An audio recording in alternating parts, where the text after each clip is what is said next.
All right, y'all. One of the questions that we were asked was, how do I know which RV, camper, pull behind, trailer, which one is right for me? And that's a big question. It's a very big question. And, if you're buying or you know anybody who owns one, particularly a motorhome, whether it's a van, a Class C, or a big Class A, almost every one of them likely is not on the first one they bought, because everybody thinks that they know what they want, but until you actually have it and use it and understand how you're going to live in it, it's very difficult to pick out the one you want to buy. So that's why we think renting is a great idea, because you do, get the feel of, do you even really like it? Yep. Because it is different. Like I said, you're probably not going to take daily showers. You probably are going to rewear some of the same clothes. Yes. It's different if you're actually planning on buying an RV for, full time or 6 months out of the year or however. It's different than just getting an RV and going camping for the weekend. Yes. It's a lot different. It is. It's very, very different. That's very true as well.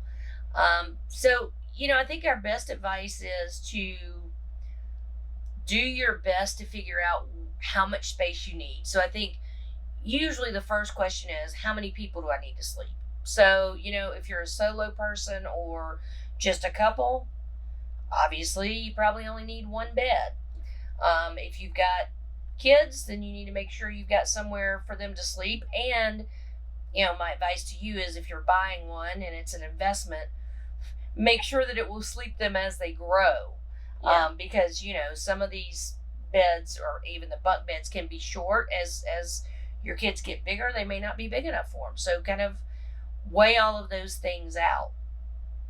I heard one of our RV friends always said this: have room for drinks for 6, have room for dinner for 4, but only have room to sleep 2.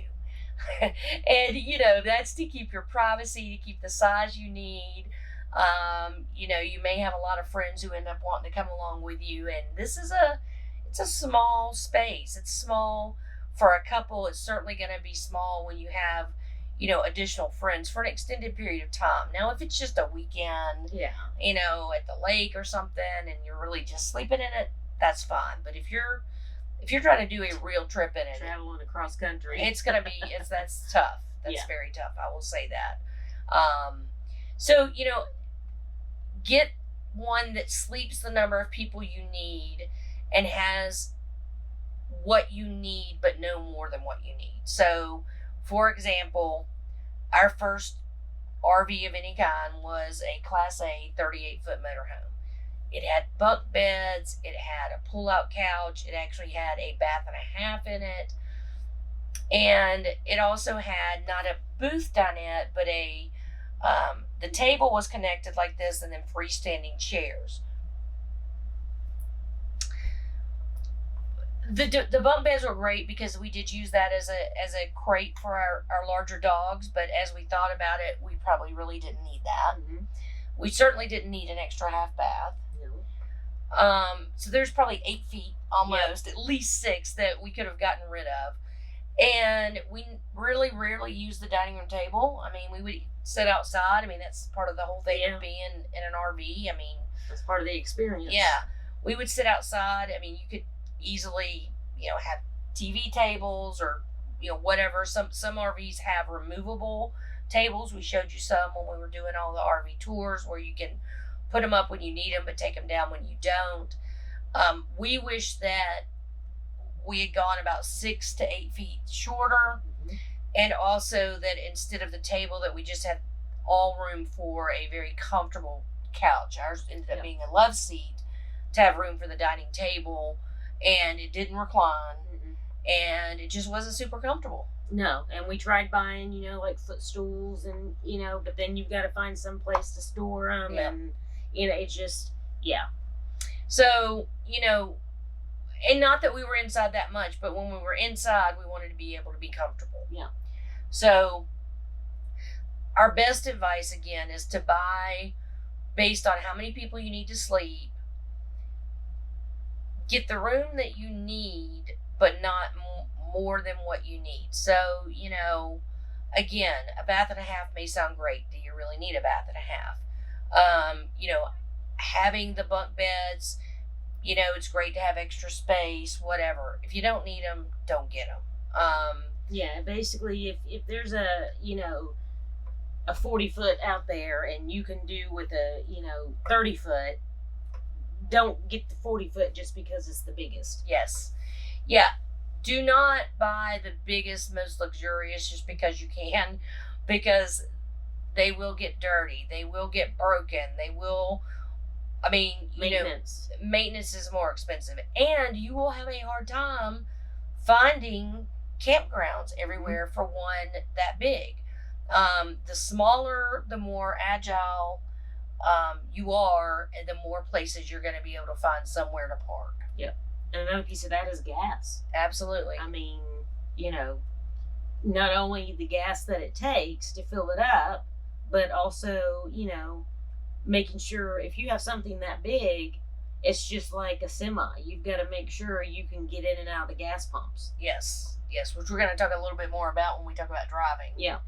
So that's our best advice. Again, that's why we think renting is a great idea, because you can try out, a couple of different models to, see what works for you, and, how you really want to live in it and what you're going to be doing with it, right? If you're somebody who really likes to, let's say you have a dirt bike or a four-wheeler and you just love off-roading, well, they make what they call toy haulers. They make them in both trailers and drivable motorhomes. And, maybe that's the perfect thing for you. And it's got a garage in it with a ramp, and you can carry those around with you, and your living space is much smaller. But if that's what you do, then, that's great. Just like some horse trailers actually have living quarters in them. So it really all depends on what you want to do with it. But remember that the RV is your hotel room and your transportation to get there. You're not getting an RV to spend, the majority of your time inside the RV. Maybe you are, but well, yeah, most people aren't. Yeah. That's not the whole idea of it. It's to get out and see things that you might not normally be able to see, and to camp and spend the night in places that you wouldn't normally be able to. And like she said, as far as renting, even if you rent one and you're like, okay, well, this is nice, but we need to change this, or we would have to do this, or there, as you've seen, are all types of RVs and campers in all different configurations. And sometimes even if it doesn't say that it has that, if you ask, they can put it in. Yep. You can basically build your own RV or camper. Yep. But just make sure it's what you need. Yes, absolutely. Absolutely. Yeah, so that's our best advice. Number of people that you need to sleep, as small as you can for the number of people you need to sleep, with what you need, and not a bunch of stuff you don't really need. Right. So I hope that helps you. We hope you enjoyed this video. Remember, this video is part of an entire series on RVing. If you like this video, please give it a thumbs up. If you have any questions or comments, or there's something in particular you'd like to see us record in this series, please leave it in the comments section below, and we will do our very best to reply to you.